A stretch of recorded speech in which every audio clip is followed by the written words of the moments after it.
Hello, Noir Nerd viewers. So for this video today, it's going to be quite a short one, more of a recommendation really, and a look at I think, underappreciated series, fictional series, about programming, design, coding, creativity, all the good stuff that I try and cover as much as I can do on this channel, I guess. But yeah, so this $1 Billion Code, it's available on Netflix to stream and watch.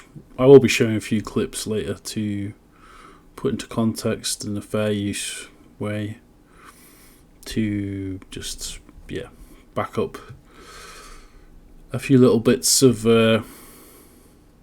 analysis, I suppose, of this series. There will be minor spoilers, but nothing major, nothing beyond what goes on in the first episode, really.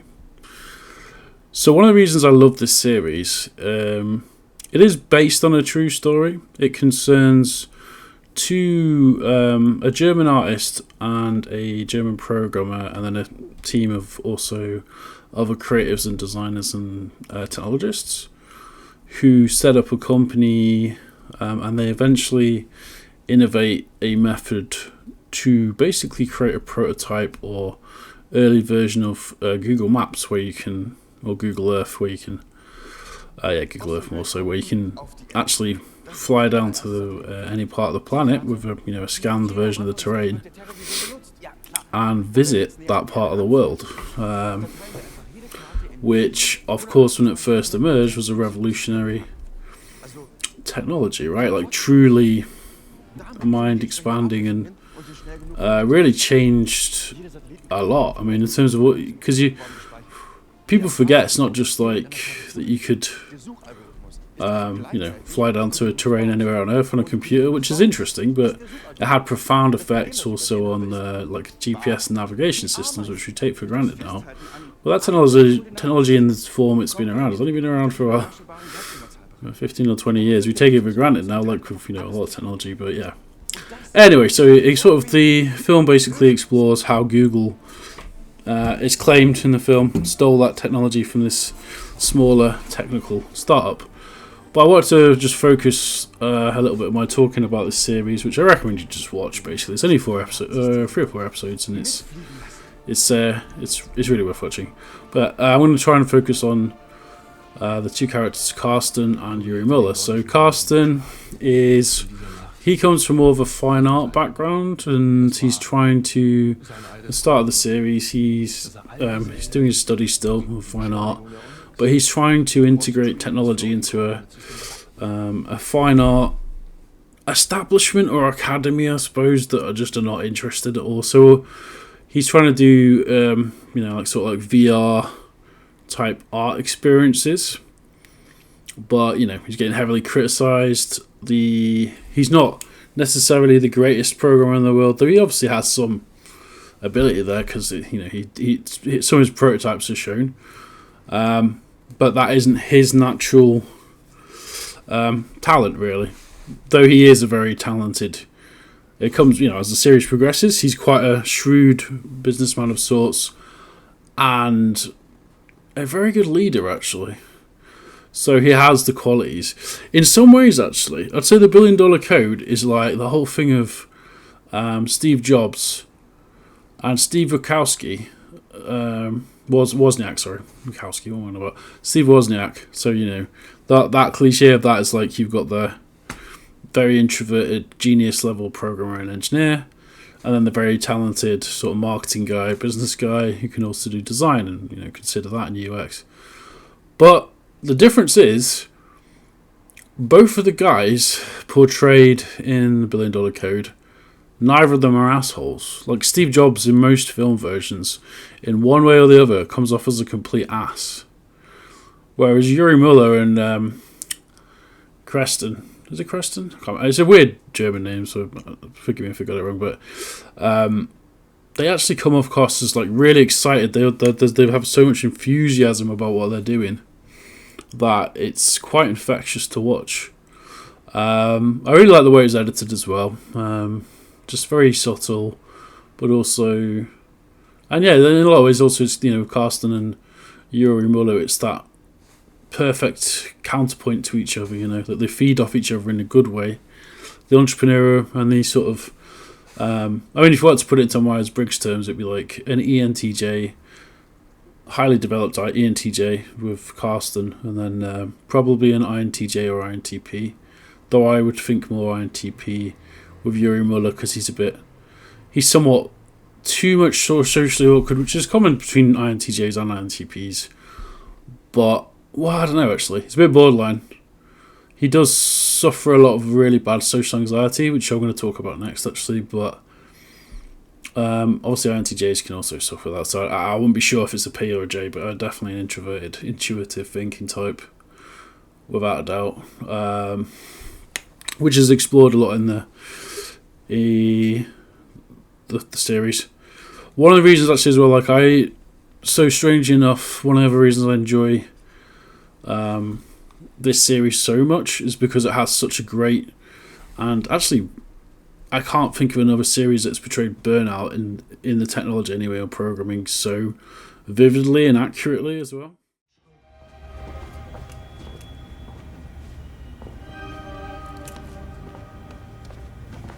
Zu dem Zeitpunkt haben wir praktisch alle im Büro gewohnt. Wir waren alle völlig überarbeitet und die Stimmung war dementsprechend gereizt. Hey Leute, was soll diese Scheiße hier? Wieso ist es im Glashaus? Versteckt ihr das von mir oder was? Wenn man ehrlich ist, muss man sagen, lagen die Nerven blank. Überhaupt nichts verstecken wir vor dir. Bist ja schon paranoid. Ich mache hier die scheiß Buchhaltung, aber ich kann die scheiß Buchhaltung nicht machen, wenn jeder seine scheiß Rechnungen in irgendwelche Wäschekörbe wirft. Ja, weil diese scheiß Rechnungen hier allen am Arsch vorbeigehen. Und weißt du auch warum? Weil wir hier damit zu tun haben, dieses scheiß Programm zum Laufen zu kriegen. Wenn dieses scheiß Programm bis Kyoto nicht läuft, dann zahlt die Telekom ihre letzte Rate nicht. Und dann stehen wir hier mit einem Bein in der Insolvenz und mit dem anderen im Knast. Ja gut, dann muss das Programm eben bis Kyoto laufen. Und wenn nicht, dann besitzen wir immer noch ihre Telekom-Domain. Ja. Um ehrlich zu sein, war es nur eine Frage der Zeit, bis es zum endgültigen Eklat kommen würde. Und irgendwann war es dann soweit.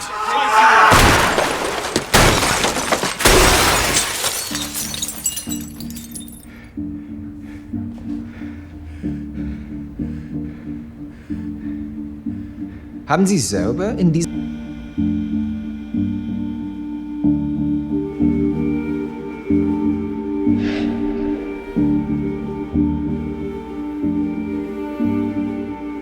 Herr Müller, haben Sie selber zu dem Zeitpunkt noch geglaubt, dass Sie TerraVision bis Kyoto fertigstellen können?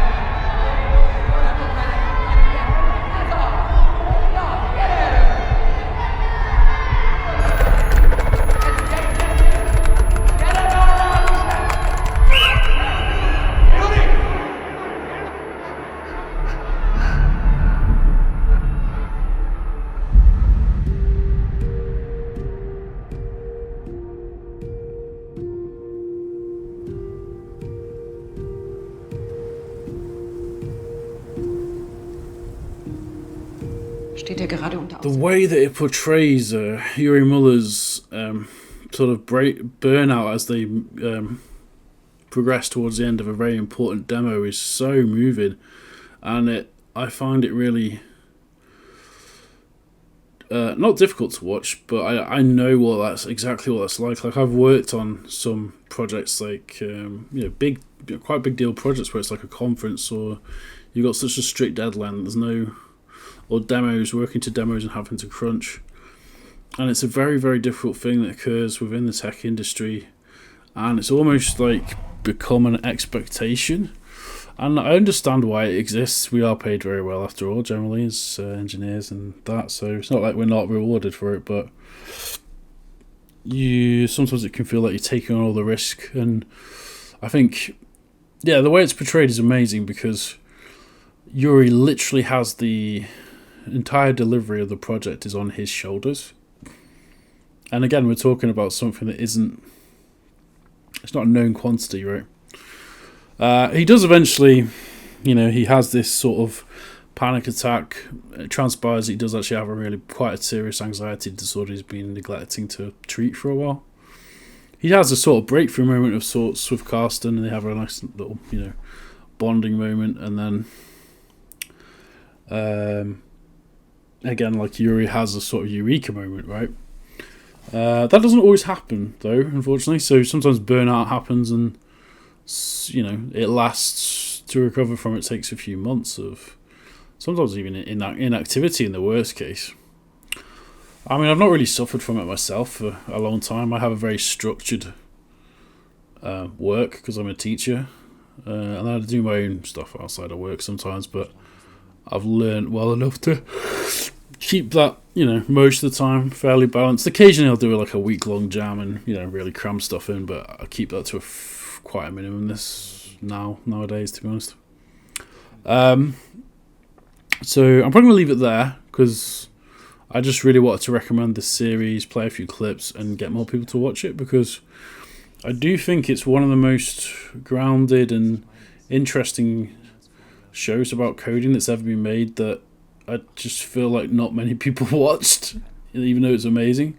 I recently watched Mr. Robot as well, which is bloody fantastic too, but it's a very different type of series. This is a little bit more grounded in reality than Mr. Robot, even though the hacking scenes in Mr. Robot are pretty accurate too. But this is a bit more grounded in reality because it is based somewhat on a real life story. And I really like the mental health aspect, especially in the first episode. The way that Karsten and Jury relationship evolves as well. So if you've seen the ending, actually, I won't completely say what happens, but one of the memorable parts I remember from the ending is they've been through a lot of stuff happens basically in the second and the third episode in terms of the battle over the rights of the algorithm that's created. But basically, without saying what the outcome of the trial was, they see an example of this technology that Yuri helped develop, helping people in the real world. Something that he helped birth into the world, and Karsten as well, because they both, basically vibe off each other in the entire series. And there's something so magical in that, just like, and you might never realise it sometimes, like when you're coding projects and platforms and, dashboards or whatever type of development work you're doing, often it does have a real life effect on people, and, it could be for the better or the worse, but usually, often it's very neutral, but it's just a business function. But there are amazing things you can code that will have such far-reaching consequences that a lot of the time you won't be aware of it, right? So yeah, that was an amazing, like an emotional sort of payoff, and it's very subtle that moment. It's not like a big thing. It's just like a big piece of dialogue, but then that's a lot of the tone of the series. Anyway, I'm going to stop yabbering on that because I've been going for 10 minutes. Just watch it. $1 Billion Code. You can watch it in English dub. I would recommend you watch it in the original German with subtitles, but yeah, go and watch it.